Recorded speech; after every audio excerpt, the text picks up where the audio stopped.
Whitney for 5 Farnborough.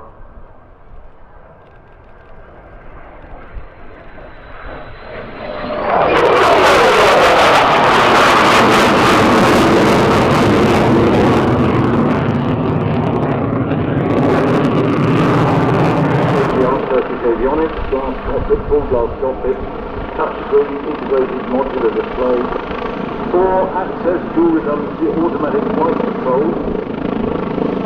Now it can crack along at about 160 knots. Service ceiling is up to 20,000 feet. And endurance, well, with extended tanks, extra fuel tanks, over 5 hours. As for the number of people you can put in, well, I suppose it depends on the configuration you want, but it's got a crew of 2, and it says in my notes you can go VIP 2 or 5. Well, if you're really big VIP, I'd say 1. So you need 2 to serve the champagne, isn't it? Yes. Or you can pack in 12 passengers. So, sideways, backwards flight, you can see, they can go sideways and backwards up to 40 knots. Now, going backwards at 40 knots in a helicopter must be quite exciting. I did mean to ask if they got rear view mirrors or a rear view camera. Probably a camera, that makes sense, but I don't know. Program was initiated in 2013, maiden flight taking place in September 18, and the civil certification program of Gökbey is progressing incrementally. Demonstration spot turns, low speed flights, lateral, forward, backwards, vertical climbs, dives. As I say, diving capability up to 160 knots.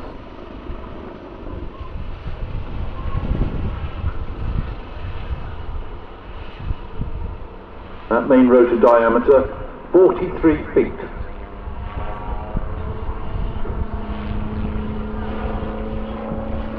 What's the width of a football field?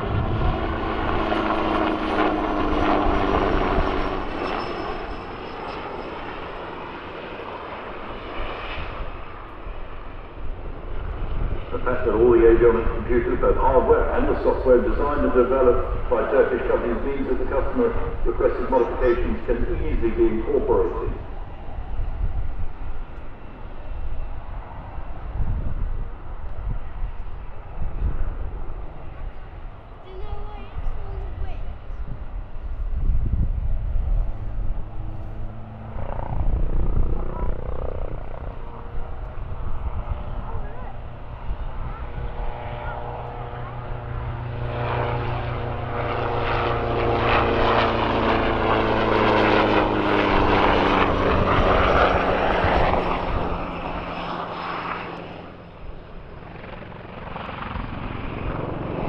In round for a torque turn, pedal turn.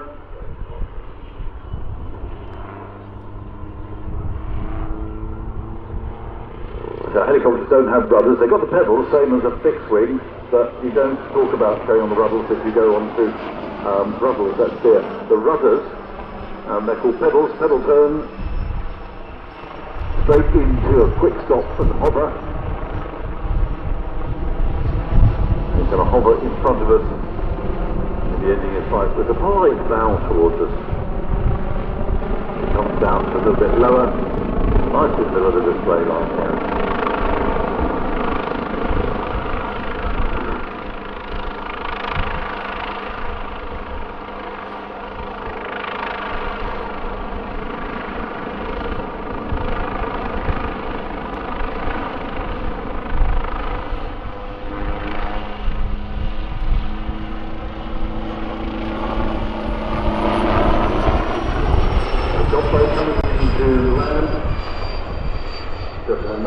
From the jet pits, he's now got the jets working and he's going to take off, not display, he's going to take off and go off back to his base because we want to keep the flight program on time. The Airbus A321 should also be taxiing out, he'll be hiding behind the hangar since he is now coming out. It's a very quiet aircraft, as you can't hear.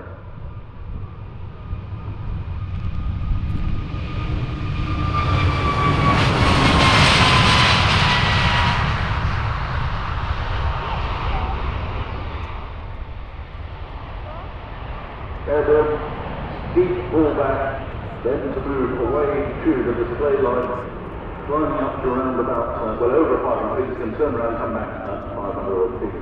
Now, the ongoing certification flight test campaign is really in its final stages. The AEON certification came through last week. Still using operators to test everything with airworthiness, compliance, operational support on day one when they deliver to people. XLR, range of 4,700 nautical miles, which is around about 11 hours non-stop. Now, what does that actually mean in real terms? Well, that's places like New York to Rome, or London to Vancouver, Delhi to London, Sydney to Kuala Lumpur, and that makes the XLR open new opportunities for non-stop flights, linking primary and secondary cities all around the globe. XLR can also complement the traditional wide-body aircraft by serving the same routes at off-peak times, or in cases of significant seasonal variation in demand. And of course, the half that reason is that Airbus pilots can operate on all the range of Airbuses, all the normal twin-engined Airbuses, with hardly any training to swap between the two.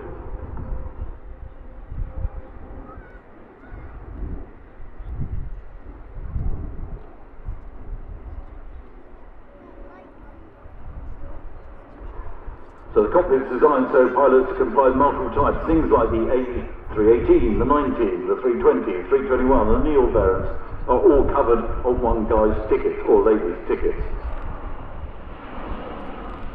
Wide-body jets such as the A330 and 350 only require a few hours in a simulator to convert to type. The 380 has its own type rating as a separate item altogether.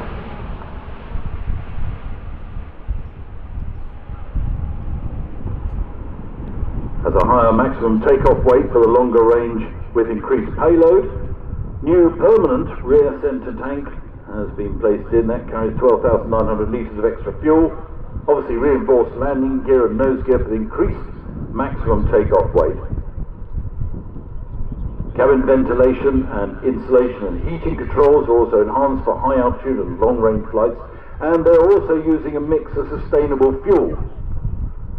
Sustainable fuel, as will the ATR be using, is made up of waste oil, fats, non-food crops, those sort of things. And so what? Well, that reduces the CO2 emissions by around about 80%. And today this aircraft is flying with a mix of sustainable fuel. As now comes through, coming back into the slow, high alpha pass, slow speed pass, not the sort of thing you normally see on airliners. Yesterday, we had those wonderful vortices as he came into land because of the high humidity just off the outboard part of the flap. And there's a great shot I saw online of him coming in to do that. Mark, you're hovering with a piece of paper. What are you doing? Just going to say that Airbus has been announcing multiple orders throughout this particular week. A couple of the more noticeable ones. Virgin Atlantic having ordered 7 new A330 Neos, and they're going to be powered by the Rolls-Royce Trent 7000. Also, Japan Airlines purchased 20 A350-900s and 11 A321 Neos, such as you're seeing now. With single-class configuration, they can put in 244 passengers in a full economy class with good, decent seats. Alternatively, lower seating density. Well, you can put it anywhere you like. You can have premium classes, you can have full flat seating, even suites, which is so bizarre. Now, the suites are actually a bed, and that is not something that's candy that you get from the shop, bad for your teeth. Anyway, Mal just pulled up, selecting the gear on the flap, calling downwind. The runway lights have gone out here at Farnborough. That is the cue when anybody does their final manoeuvre to land. We change to a different landing point here at Farnborough. The main landing point is somewhat in. It's a displaced threshold as a 3.5-degree slope, but for Farnborough International Air Show, we have the Farnborough Long, which is in a totally different place. But the visual guidance, the puppies, we have two sets, they have to be swapped across to Farnborough Long, and that's also joined in with the main runway lights. So it's not that it's a dodgy plug and someone's unplugged it to do the vacuuming. It means they call downwind to land, and it's a different lighting configuration to land. As Mal brings round the magnificent A321 XLR to position to land here at the end of his display. And they, I think, will be going out later. I haven't got that on my departure list for later tonight, so they might be staying overnight. Have a look, the F-15, he is taxied, waiting to cross the runway.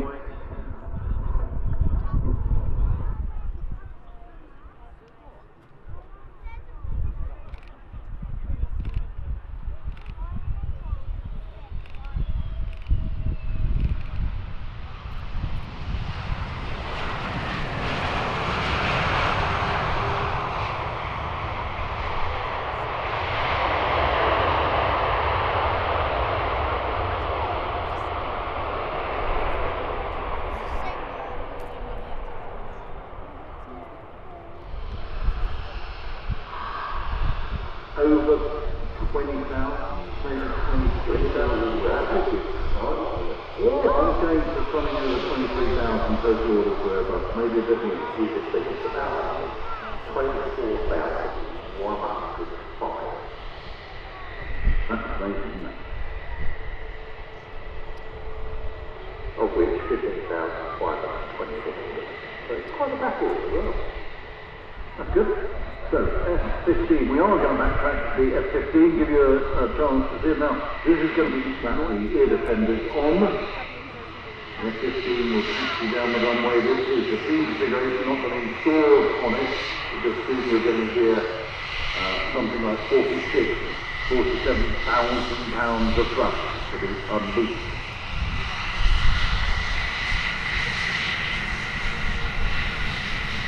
It's flown by Boeing pilots.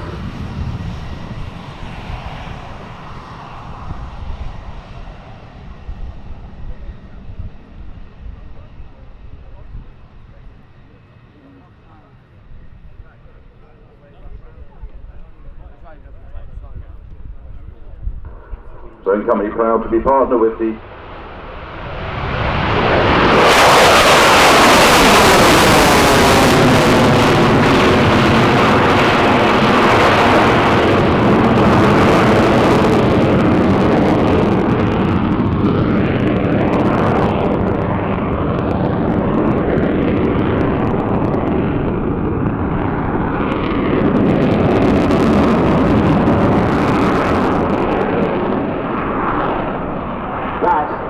raw power from the engine. Off the square loop, down to 500 on feet.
The top of the wing surface. Back down.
easily done by the F-15 and the Boeing pilot.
There we go. 1 length, 2 lengths, 3 lengths.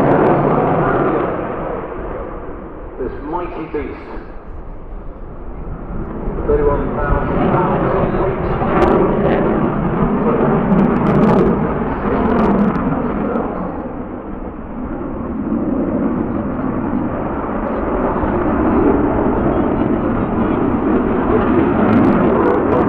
65,000 feet over Mark 2. Range around about 3,400 miles. This is a beast and a bit. As I say, get off to Qatar to start squadron service along with 3 other stablemates. He'll be going to Lakenheath later on this afternoon.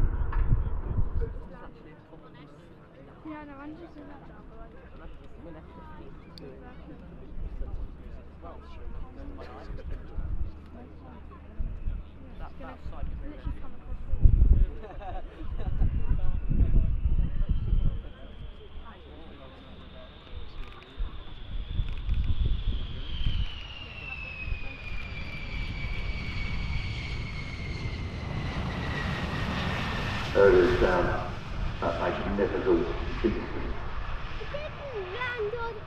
The next item I have is a touring item, already airborne, coming in from Biggin Hill. I won't talk very much over it because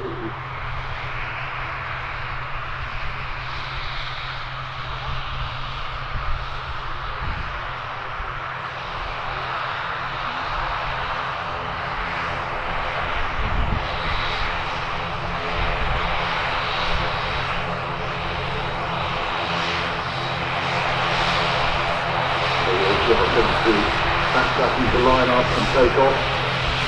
We have a message to young Barry Holmes. Young Barry Holmes, could you please meet your carer at the agreed spot. So the ATR also with sustainable fuel. That's about 11 minutes past 3. The Wingwalkers of the ATR 72 starts its takeoff.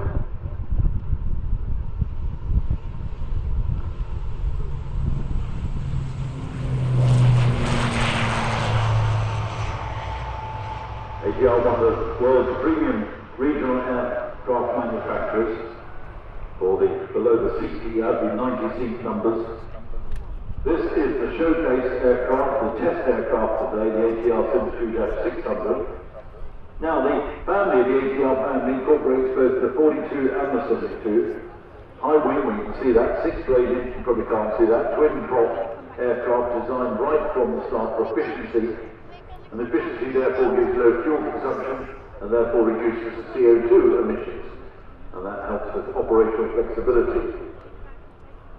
ATR aircraft designed specifically for the regional short-haul aviation, with over 40 million flights completed and over 2 million passengers transported since the beginning of the program.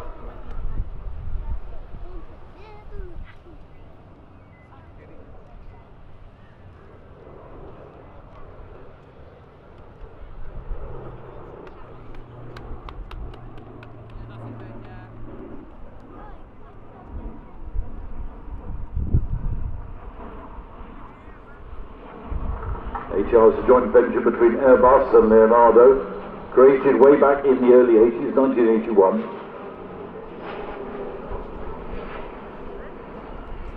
ATR fleet consists of over 1,300 aircraft flying with 200 operators in 100 countries.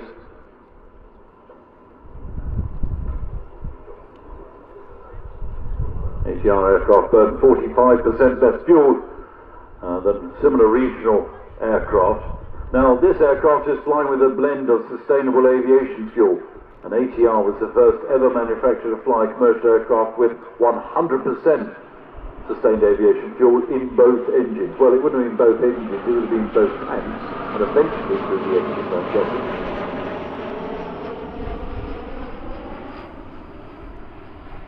Manufacturer expecting 100% SAF compatibility of this aircraft in the second half of this decade.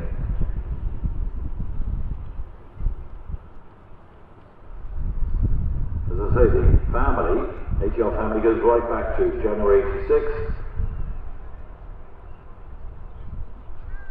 They also have a freighter, dedicated freighter version of the aircraft. They have a hot and high version referred to as the 210, powered by the PW127 turboprops, also being developed.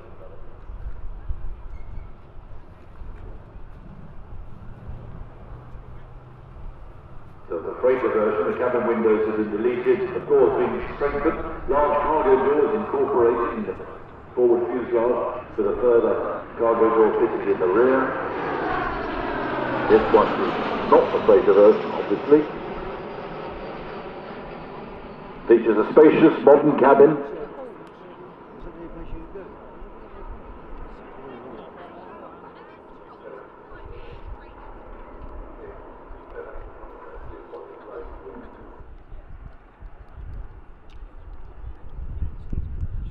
This one has been loaded with, obviously because it's a test aircraft, an array of test equipment and monitoring equipment, which are all downloaded after each flight.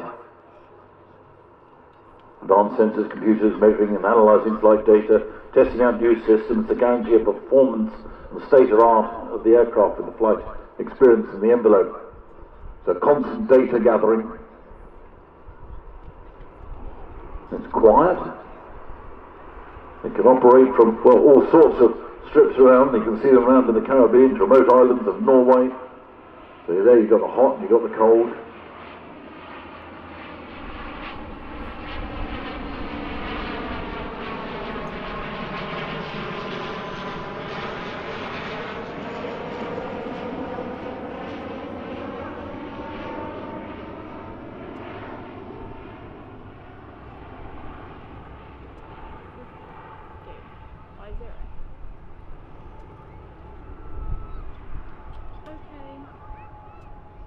Indeed, the first deliveries, I think, were Royal Air Morocco.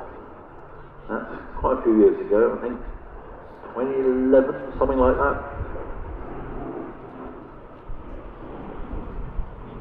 It's agile. I mean, it's not designed to be agile, but it is agile.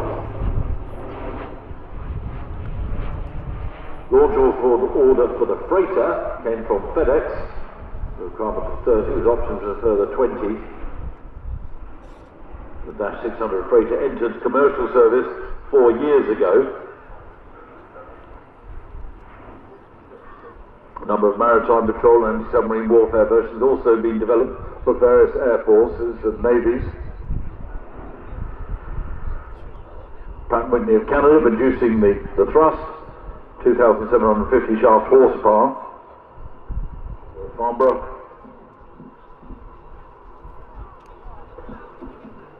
I'm just getting an update as well in my other ear. The F-16 is next, then we're going to let the Navy wings dispatch. They're going to be taking off and going off back down to Yeovilton after the F-16. Then we have the Chinook roll demo as the ATR-722 comes in for his approach. It'll be a short landing using the reverse pitch of those propellers, those six-bladed propellers, to bring to a very short, commendable landing roll, and may even see a little bit of reversing back down the runway. At least that's what we've done for the rest of the week.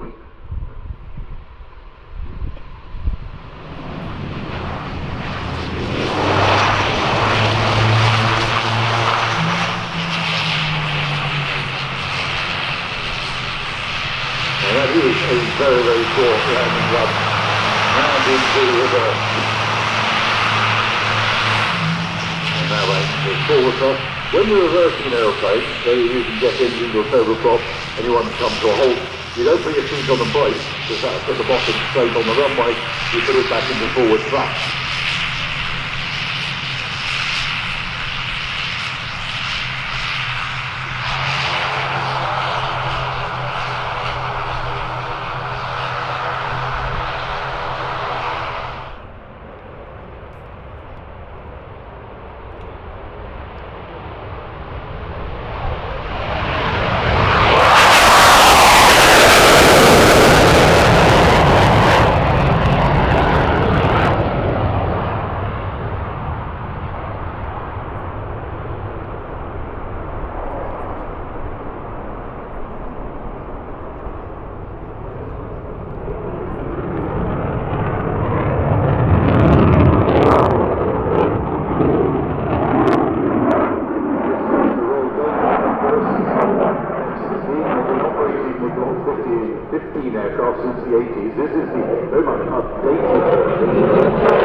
Flown today by Teo, one of Denmark's most experienced F-16 pilots. There's more than 20 years of operational service, both as a frontline pilot as a flying instructor on the Type. In terms of flying displays, he's been putting the F-16 through its paces in the last 7 years. I just paused to do some sums then. I apologise. This is the Danish Viper.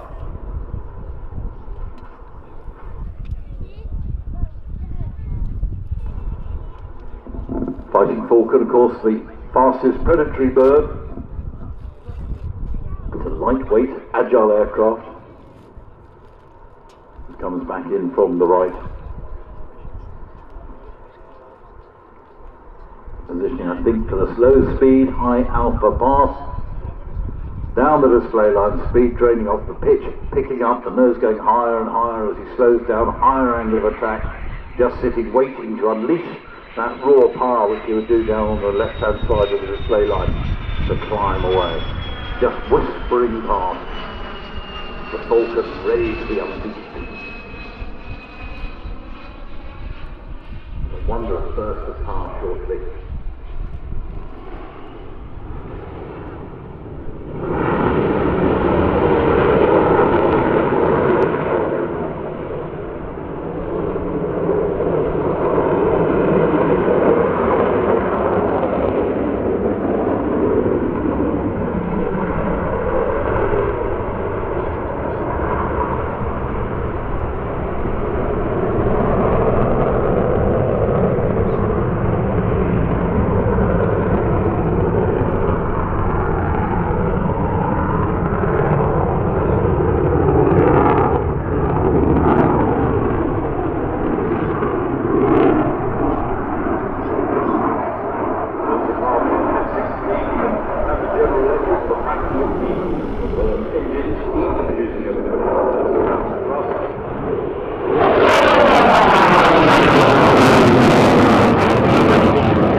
You'll see that when he comes into land. Single piece bubble canopy, pilot sitting up quite high, and fantastic all-round visibility. In terms of armament, air-to-air missiles can be loaded on each wingtip. 6 underwing hardpoints are available, along with 1 under fuselage centerline hardpoint. It's got General Electric cannon just in the port wing route.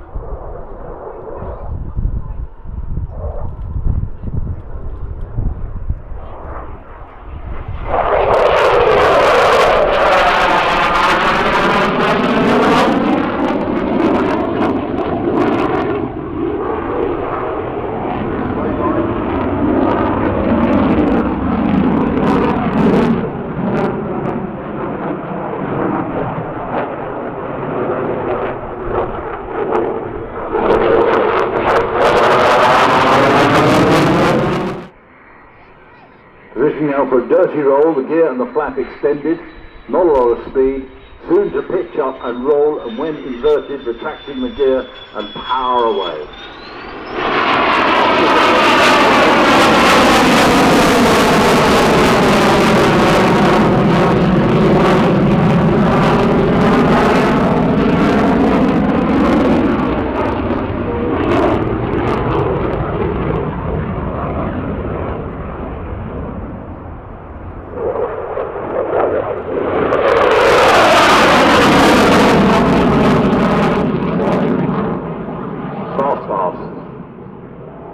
From the Royal Danish Air Force.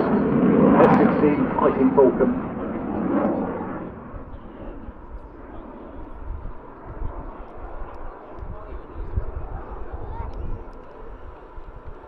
It eats up the sky.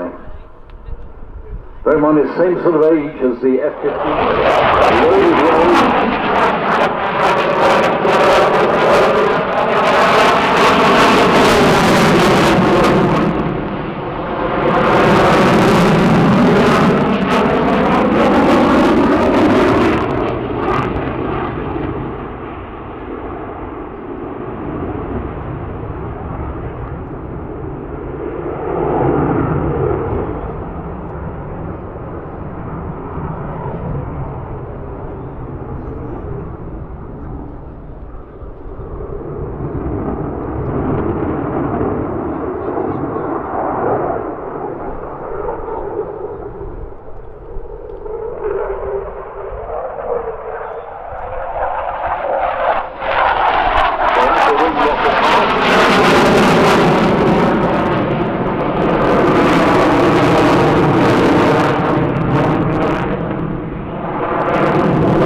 Downwind to land.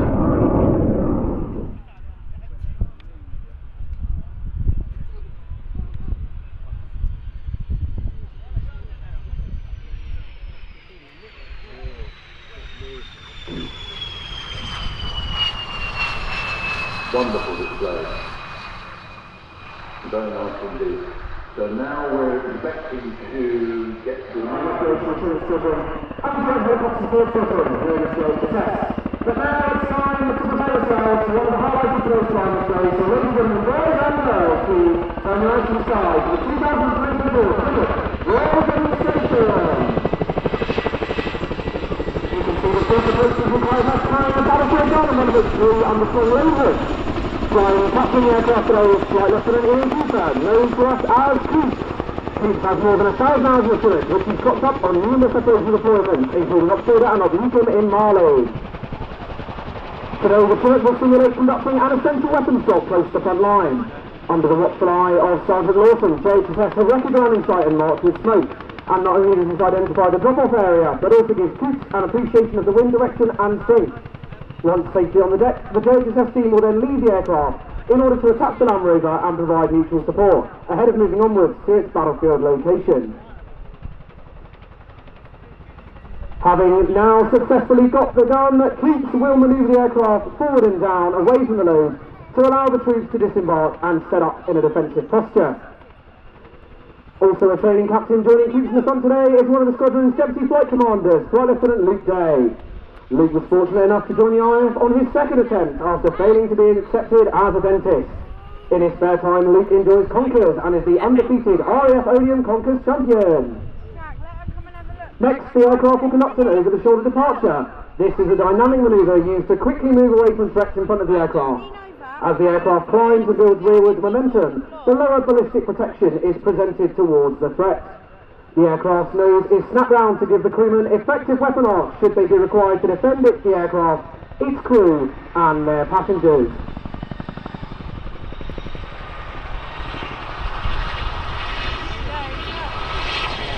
Having built up to its speed, the Chinook will now reposition to provide overwatch for the troops on the ground, scanning the area ahead for potential threats before returning to the drop site to offer space in support. Although not fitted today, 3 defensive weapon systems can be mounted on the helicopter, one on either side and one on the tail ramp, and their sole use is to protect the aircraft, and these are only used in life-threatening situations. The Chinook is inextricably linked to the modern battlefield. During conflicts in Afghanistan and Iraq, the unmistakable sound of the Chinook's blade flap offered reassurance to those on the ground, letting them know that help was always to hand. The unmatched power combination of agility, power and endurance has put the Chinook at the forefront of support helicopter operations for over 40 years, always making it time and target, whatever the task. Keith is now re-entering from stage left, setting up to fly a profile known as the Gökbey, named as such because of the pattern it makes when viewed from above. The Gökbey profile keeps the aircraft's weapon systems looking towards potential threats for the maximum amount of time. As Keith and Luke fly past, they'll keep the speed back, present the starboard weapon system to the threat side, and give the troops on the ground maximum support. This is a great opportunity for a photo opportunity, and you can get ready to hear the Chinook's iconic blade flash. As Keith snaps the aircraft left, he'll manoeuvre away from the crowd before reversing the turn, bringing the aircraft back in the opposite direction. First, the Chinook operates above on the ground, you can see JHSS, the Specialist Helicopter Handling Unit for Defence. JHSS are a joint squadron made up of Army and RAF personnel based out of RAF Station in Oxfordshire. They primarily work with our UK support helicopters, including the Chinook, Puma and Merlin, and work tirelessly to provide specialist helicopter landing site reconnaissance and the movement of essential supplies by internal and external loads. Exactly as you can see answered, moving 400 tons of aggregate to successfully shut the dam whilst engineers drain the reservoir. As the Chinook begins its second half of the day, you'll see the team's number 2 crewman looking out the starboard window today. And today, that is Sergeant Aaron Goodwin. Born and raised under the illustrious Blackpool Lights, Woody hasn't always been aircrew, initially serving in the elite Royal Air Force Regiment as a gunner, where he once passed the unforgiving 5-miler of death. Keith will be working extremely hard to handle the corners today, as not only does this offer mechanical sympathy to the aircraft, but also makes sure any passengers remain in a fighting fit state to conduct their duties once on the ground. The Chinook is an incredible aircraft and is supported by a huge team of engineers that keep the airframe functional and airworthy 365 days a year. The aircraft out to your left for a running landing. The running landing is a manoeuvre used when the aircraft is operating with limited power, such as flying at high rates, in hot and high climates, or in an emergency with one engine inoperative. This is because maintaining forward speed reduces the power demands of the aircraft. As they position for the running landing, they'll look to run the aft wheels on, and you can see how the tandem rotors of the Chinook are used to bring the aircraft to a complete stop. Showing just how much control he has over the aircraft, Fuchs will be bringing the aircraft to a stop on just the two aft wheels before lowering onto the ship.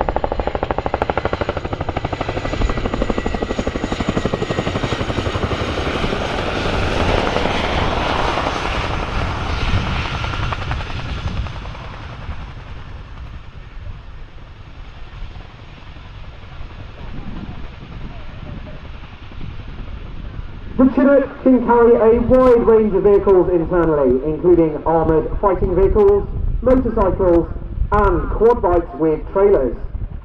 Having been tied down securely throughout the flight, the team will now be unstrapping the quad bike to demonstrate how quickly it can be offloaded from the aircraft to offer support to troops already on the ground, and quickly depart the area whilst minimising the risks presented by the different threats.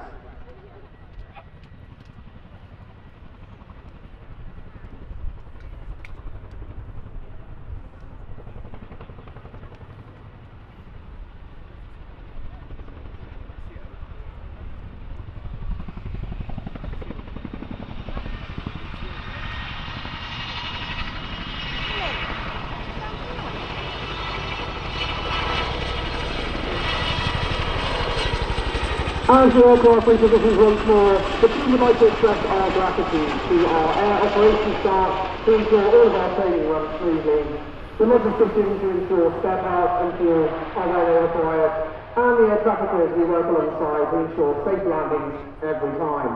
Dynamic manoeuvre enables us to rapidly adjust from maximum flying speed to bring in support to troops on the ground in the minimum time.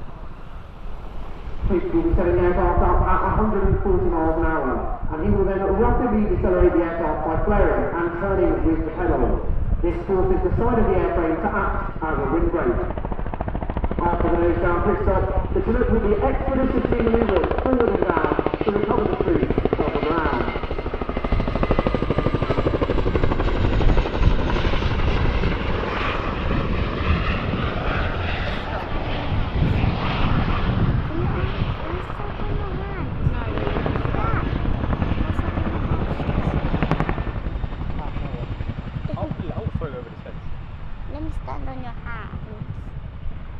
With the aircraft now safely back on the deck and their task complete, the passengers will be cleared back onto the aircraft with a brand new addition for the Chinook roll demonstration, the big orange thumb.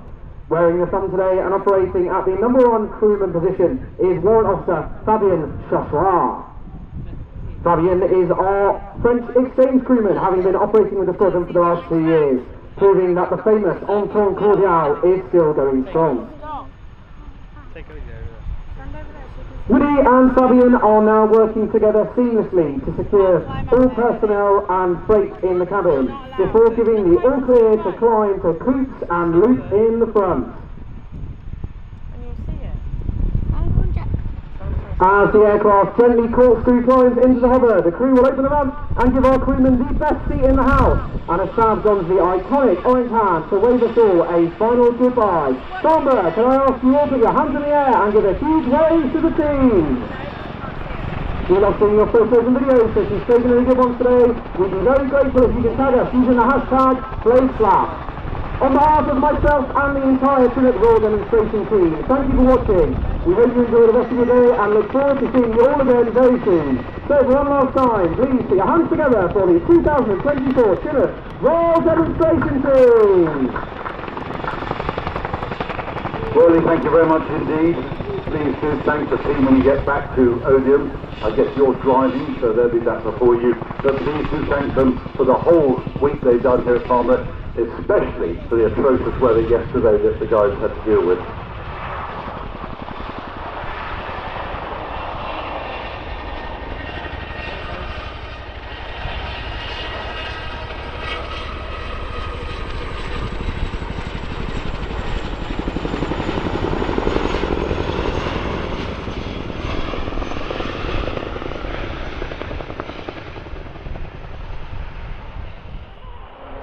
Here we go.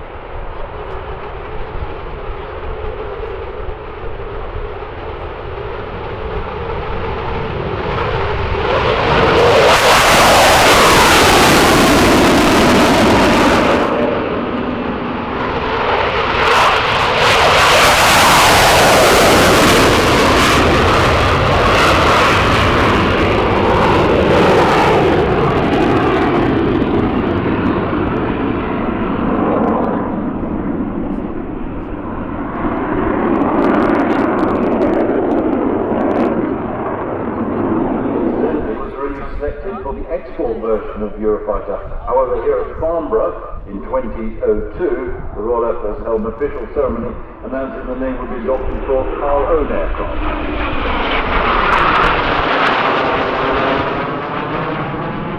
These two are from the Italian Air Force.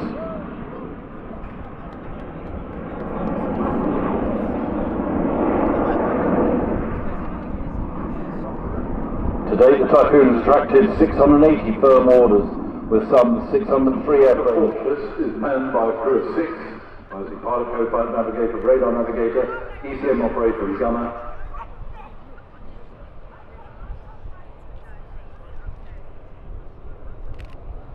Look at that. Another wondrous flight site over Farnborough.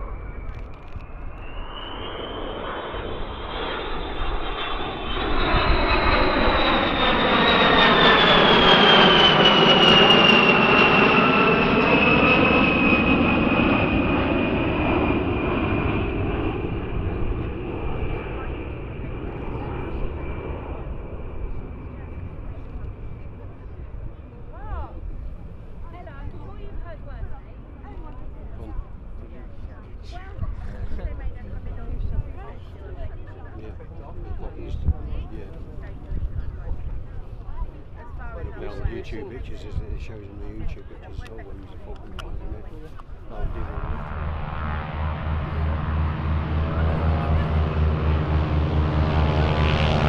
Here we go.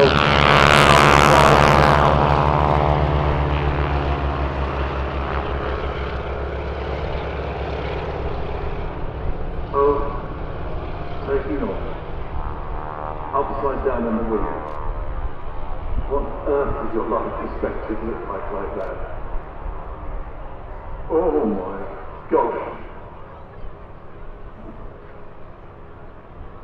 Before coming in to do, there's just, I mean, it's a great display by the two steermen anyway, let alone the young ladies on the roof. Since 1984, base AeroSuperBatics has been the operator's famous air show teams, including Crunch Flying Circus, the Butler, the Gurnall Wingwalkers, the Brightwing Wingwalkers. They've done these shows throughout Europe, Middle East, China, Japan, India, Australia, and the Philippines. Guinness World Record holders featured in numerous TV shows, wingwalking with world-renowned athletes and celebrities, based at their own airfield at Renkum, down by Gloucestershire, or rather down by Cirencester in Gloucestershire. And if you're thinking of a sponsorship, if one of the big companies is looking for sponsorship, you might well talk to this team, because you might be the next sponsors and have your names on the aircraft and the team when they go around the world. Just so. Founded in 1984 by Dick Norman.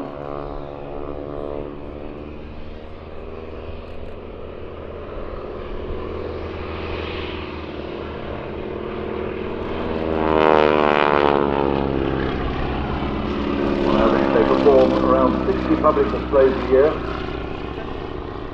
containing over 6 million spectators at large live audience events. Also private events, if you wish. You can go to Renkum for private parties.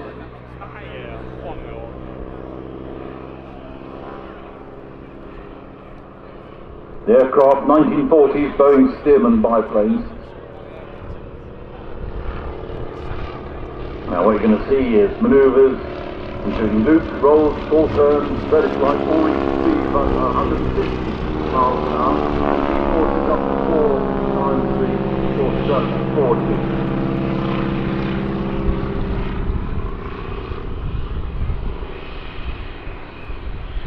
So the Stearmans itself During the war, World War II, they're tough and they're rugged. Stearman's first flew in 1933, and by 38 the Stearman Aircraft Company taken over Whitewater and the name stuck. Sales initially were modest, but the coming of World War II transformed the market, and about 10,000 Stearmans had been built by the end of the war in 1945. Quite a lot still around. It was barnstorming, and what was the film with Cary Grant running across the film? Yep, north by northwest.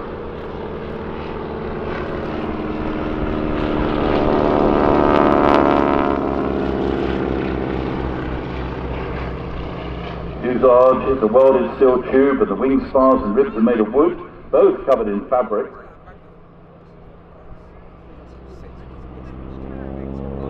When it's used as a train, the two pilots sat in tandem with the instructor in the rear cockpit. Open cockpits that incidentally were favoured for training aircraft because novice pilots were encouraged to get the feel of their aircraft and the way the wind was blowing around their head. Really an important factor in making sure that the aircraft was flying in balance, or indeed most of the time not. Contemporary flight very similar to itself, considerably smaller and less powerful. Barnstorming acts in the 20s and 30s, a tradition that still carries out this day, certainly in the United States and over here. Thousands of Stearmans after the war came into the civilian market and ended up doing crop dusting and all those sorts of events.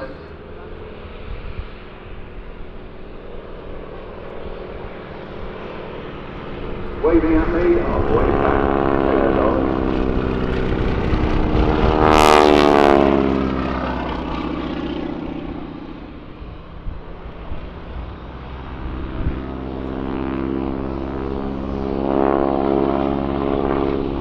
So who was the director of this, or Wing? We knew that.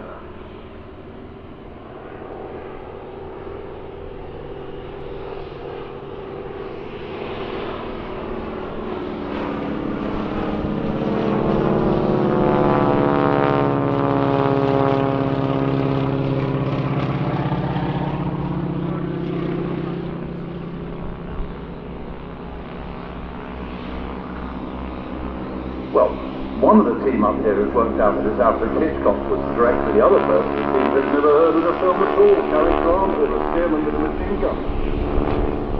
It's not practical.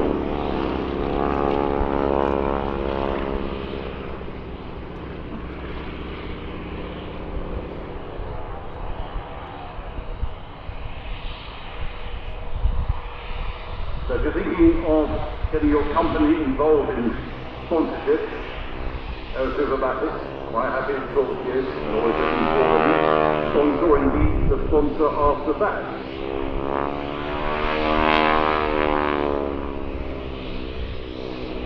In a raft from the propeller tips, after the raft of a Stearman, or indeed a harvard getting airborne, is the wing tips, the tips of the propellers going supersonic.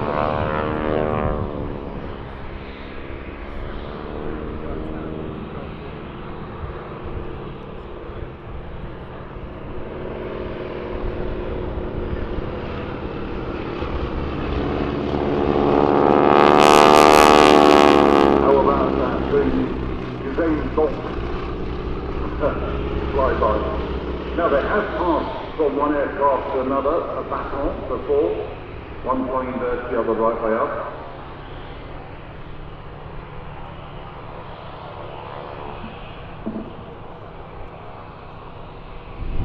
That is close, very close formation flying.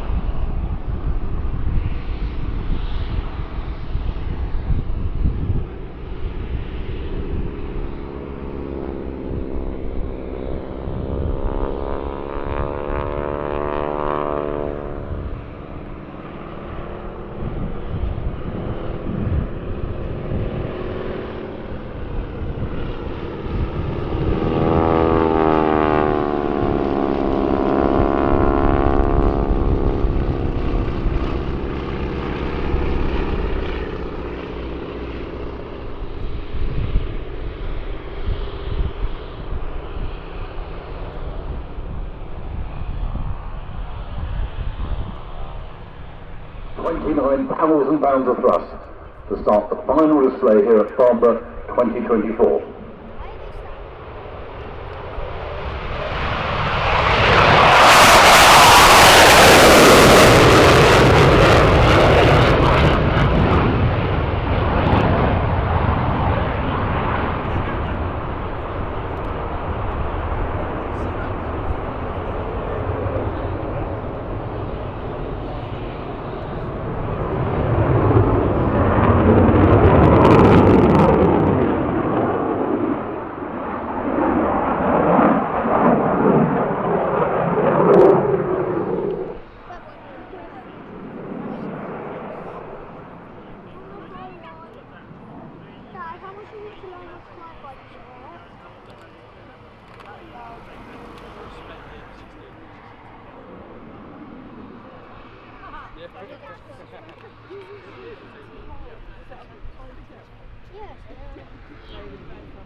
reverse cross.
she's happy. No, she's going home.